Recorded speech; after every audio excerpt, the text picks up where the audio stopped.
Hello everybody and welcome to the i3net interview series. It's wonderful to have you here with us today.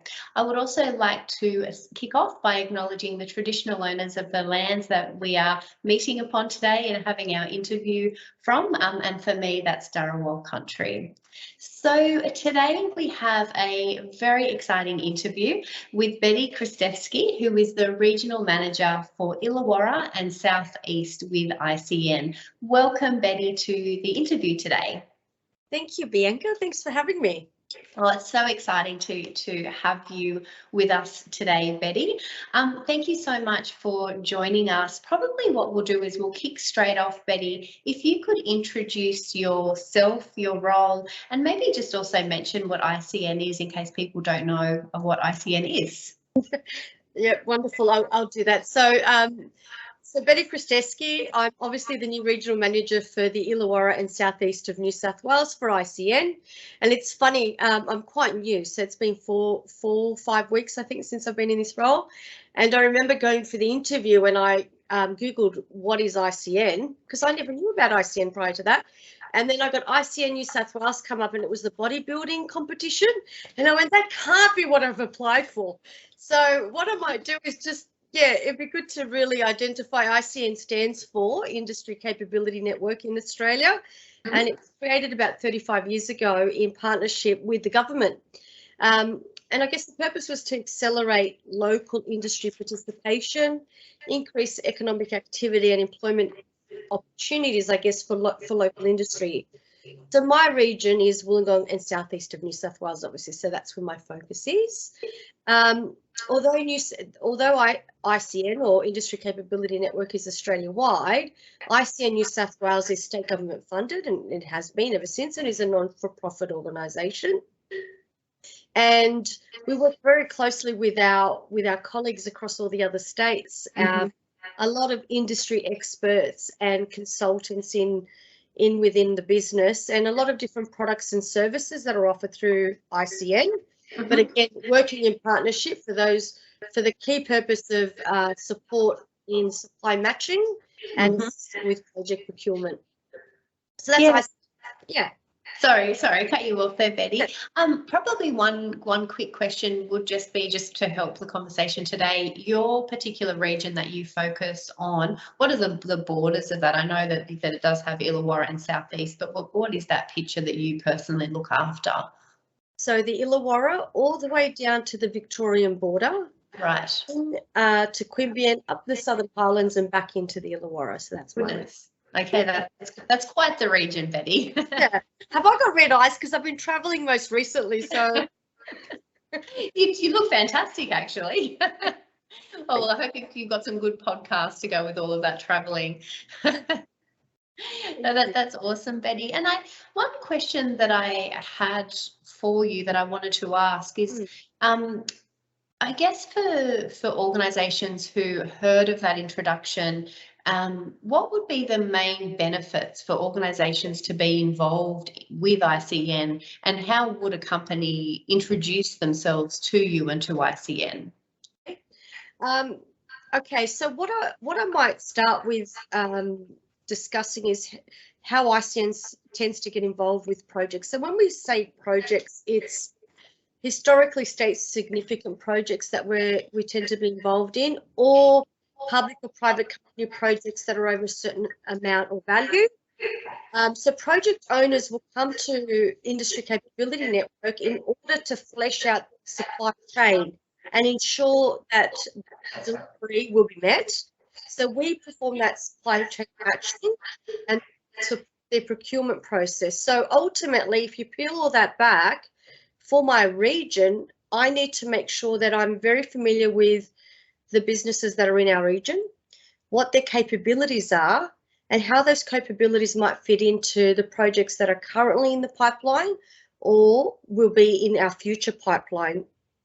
And ultimately, we are involved because we're meant to, we do foster open and competitive, we foster an open and competitive marketplace.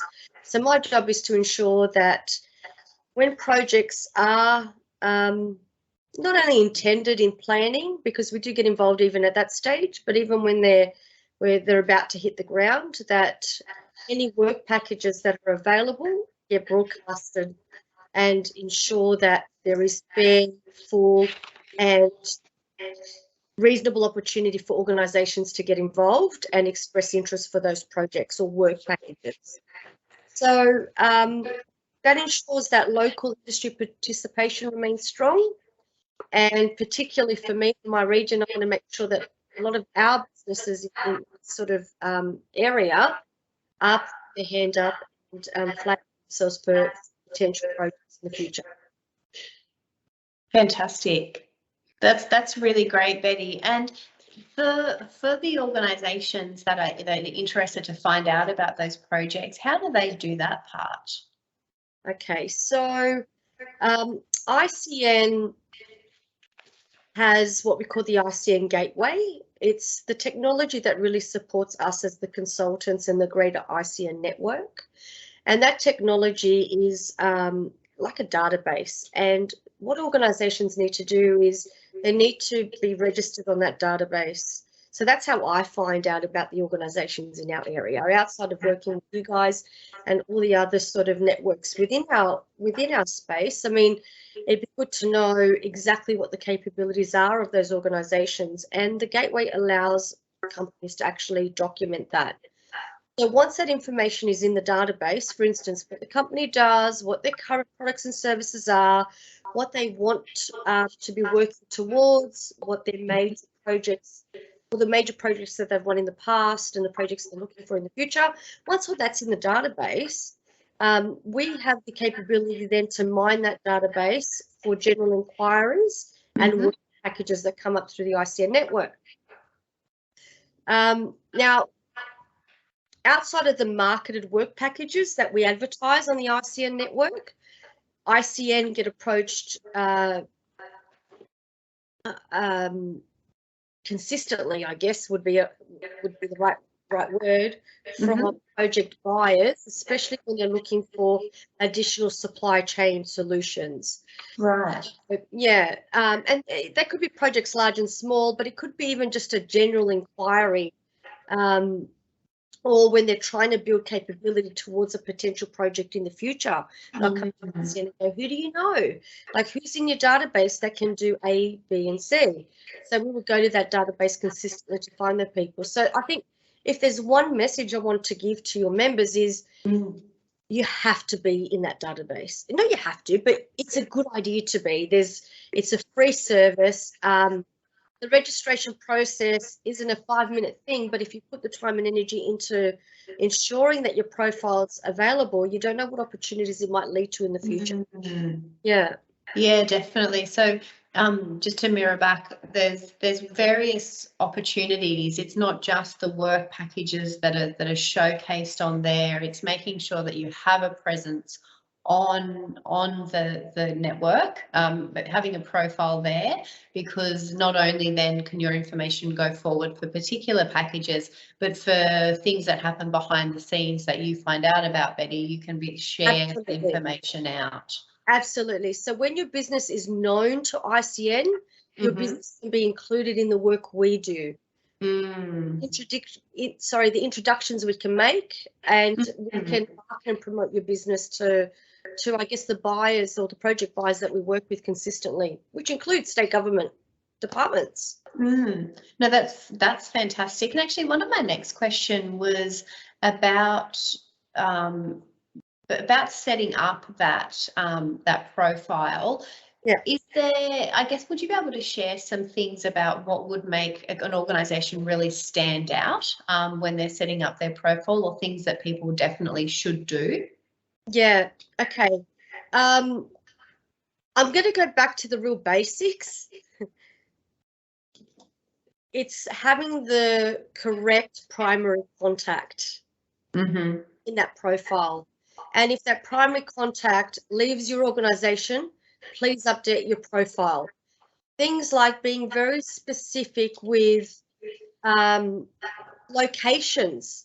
You know, the scope of work that you're looking for, is it just in the Illawarra?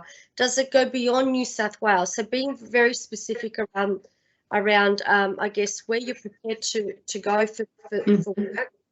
And the reason I say that is so it opens up organisations that really are looking to expand out of the region to be found by other regions. Some of the other very important and simple steps is documenting your products and services and capabilities. Your name, your company name doesn't tell me everything that you do.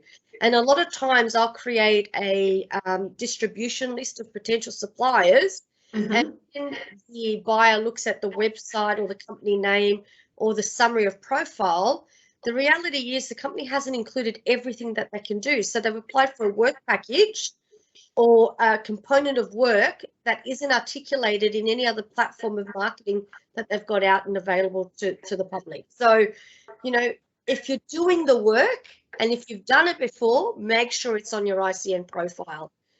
We can't assume that you, just because you've expressed interest, that you're doing that capability at the moment. You need to actually say it. Yes.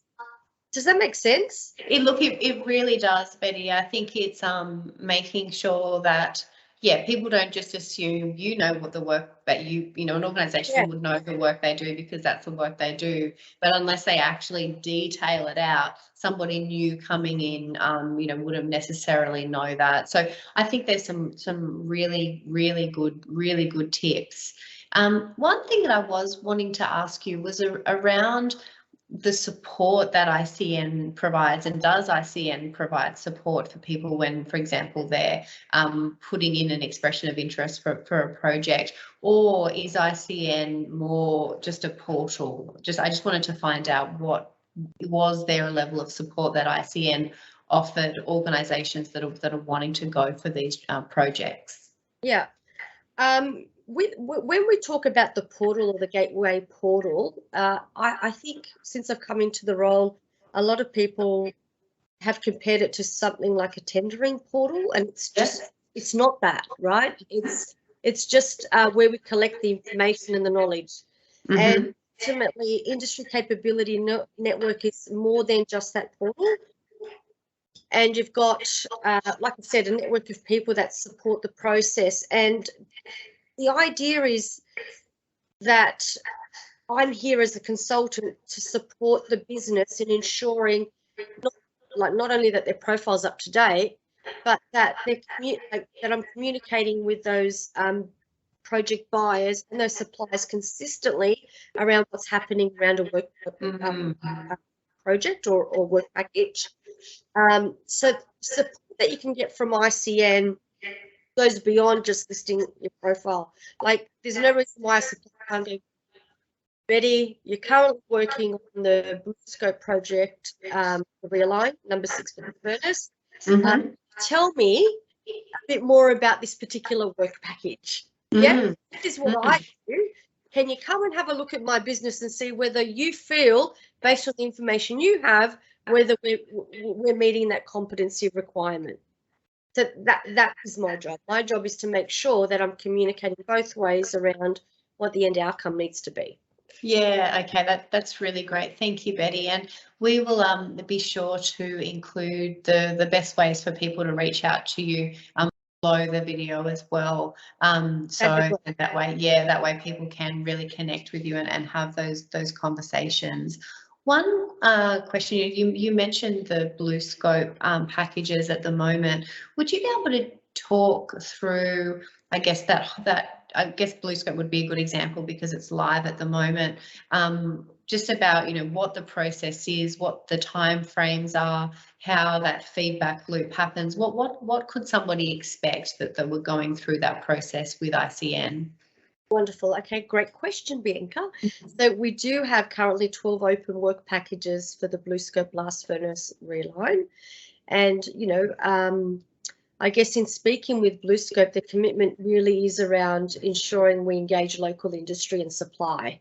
And their commitment to that is quite evident so far through the discussion, which is fantastic. So I guess we're doing even this interview in i3net. The idea is that we let as many businesses in the local region know about the components of work that are required to fulfill that project outcome.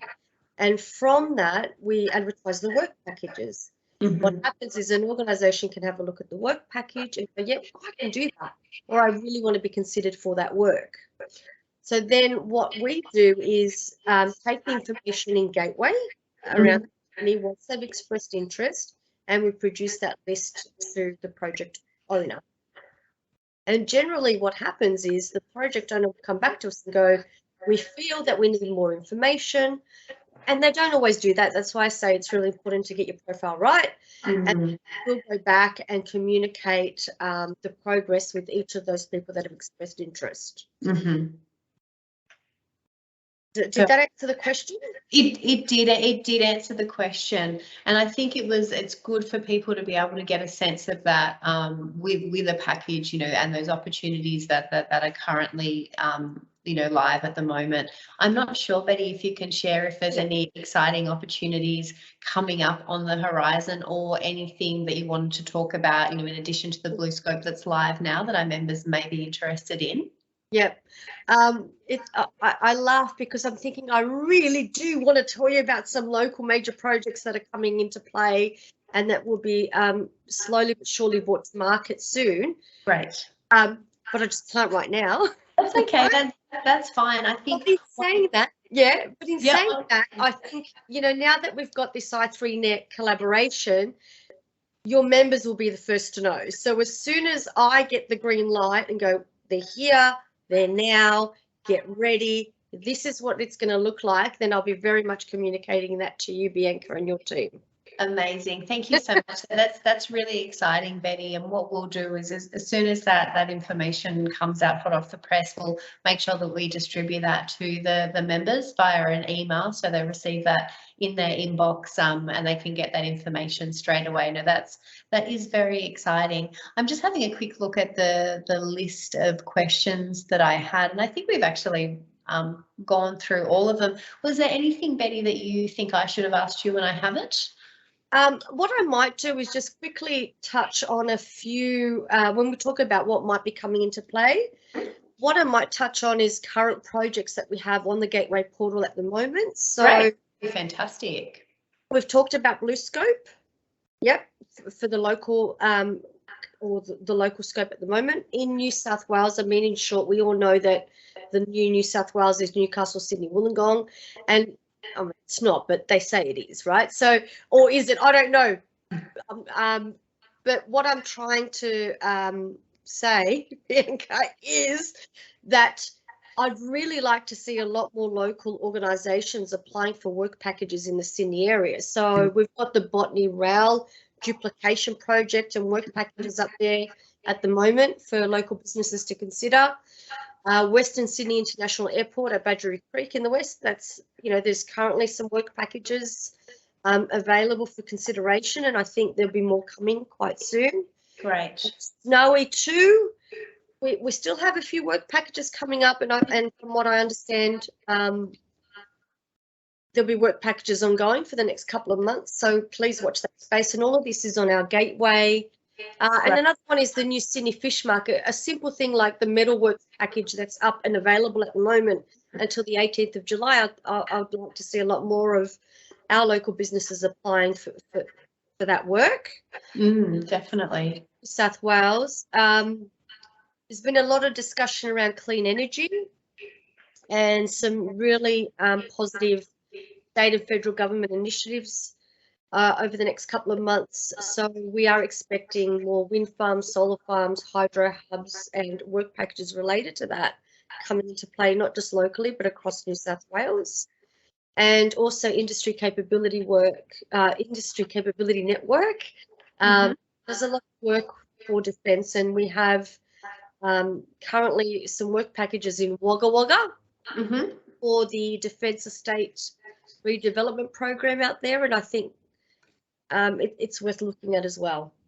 Fantastic. But look, there's certainly a lot there, Beti, and I wanted to say, thank you so much for your time today. And I know you've only been in the role for a short amount of time, but Beti, you've been extremely knowledgeable on everything that's happening, extremely helpful, approachable, and you've also managed to make sure that you're getting around and meeting people. So I think you've done an absolutely amazing job in the short time that you've been in the role. Thank you, Bianca. And honestly, like, it's the support of the greater Illawarra community and people like i3net and yourself and your team and business in Illawarra. I mean, it's just such a collaborative and welcoming environment. And it really goes to show, I mean, there's so many people in the region ready to work for the region. So, so thank you. Thank you for your support on the way. Oh, no, definitely. It's been absolutely fantastic working with you, and I'm excited that we were able to make this interview happen today. So Beti, I think that's it. We'll make sure that we pop your contact details at the bottom of the video, as I've mentioned, so people could reach out to you. Any other closing remarks before we wrap up? No. That's it. Great. Sorry if I've spoken so fast. Yeah. No, you haven't. It's been good. It's we've got straight to the point and some really valuable information there. So thanks again, Beti. It was really great to have you on the series, and thanks everybody for watching, and we'll be back with another interview shortly. Thank you.